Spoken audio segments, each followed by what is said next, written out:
Hello, I'm Daniel, and welcome to the Emunah Project. In our continuing series on important texts in Judaism, the next one I think we should talk about is the Chumash. Now, the 5 books of the Torah, Genesis, Exodus, Leviticus, Numbers, and Deuteronomy, are read throughout the course of the year. Each Sabbath, there is a portion, it's called a parsha, and it's divvied up throughout the course of the year, so that from one entire year, you will read in synagogue every word of the Torah. That book that we have in the synagogue is called a Chumash. This, and again, just like there's many different versions or different publications of a siddur, we also have different publications of a Chumash. This is a standard one for Orthodox synagogues these days. It's the stone edition of the Chumash. And you will see in the table of contents that the readings of the Torah are set out week by week. Every portion, every parsha is given a name. It's usually the first important name in the first verse. And during the course of a year, we go through the entire Torah. Now, in addition to the parshas for the Torah reading, we also have something called a Haftarah. This is a reading from some of the book, not all of the books, some of the books in the prophets and the writings. And you need to know why this came about. There were times of persecution in Israel where whoever the occupying power was, whether it was the Greeks, whether it was the Romans, whether it was the Syrian Greeks, whatever, the occupiers, the oppressors, would forbid the reading of a Torah scroll in public, punishable by death. There's a famous story of a martyr that we read on Yom Kippur, who was caught openly teaching and reading from a Torah scroll to his students. The punishment was death. But what they did to make it even more cruel, they wrapped him in a Torah scroll and set him on fire.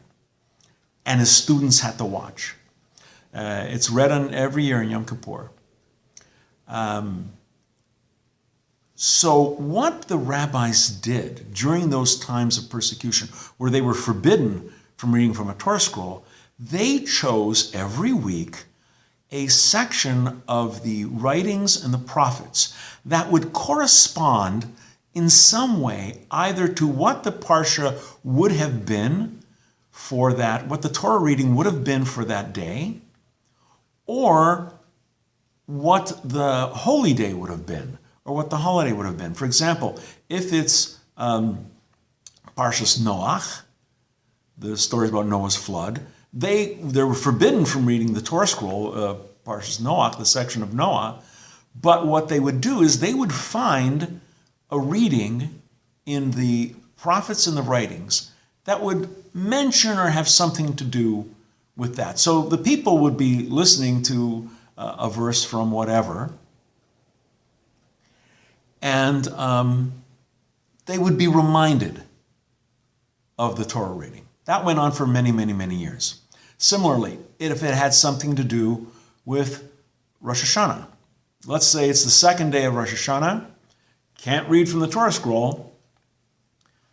Haftarah, second day of Rosh Hashanah, is a reading from the book of Jeremiah. And in the course of that reading, there will be some mention of something that would let the congregation know this is what it's about. Same thing with Passover, same thing with whatever holiday.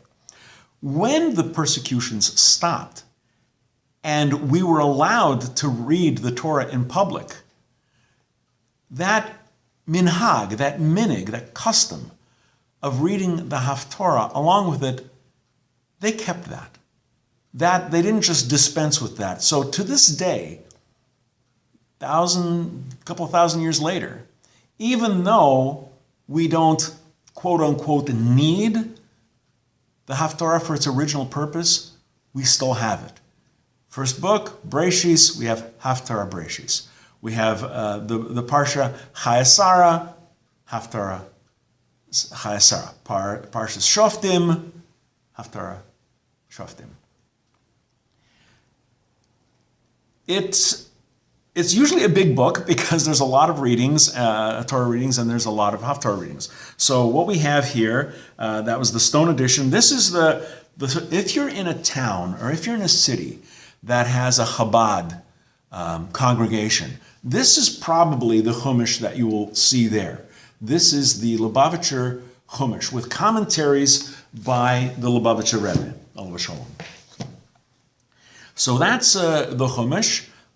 Get used to it. And also, the Chumash, that Cha, some people have a difficult time with it because it pops up a lot in Hebrew. There's the Chumash, there's the Tanakh. Try your best. Sometimes you can't get that, popcorn stuck at the back of your throat. Don't overdo it. It's sometimes a soft, especially with the Ashkenazi pronunciation. It's a softer Ch, the Tanakh, but it's usually transliterated in English as a CH. Nothing will peg you as a newcomer faster than saying, can I have a Chumash, or is there a Tainach around? Get the proper pronunciation. You're maybe a newbie, but don't sound like one. It'll help you blend in. We're going to be doing more videos on basic text. I think the next one will be on the Shulchan Aruch and maybe on the Haggadah and other books that you are likely to run into. Until then, on behalf of the Emunah Project, I'm Daniel, and thank you too much.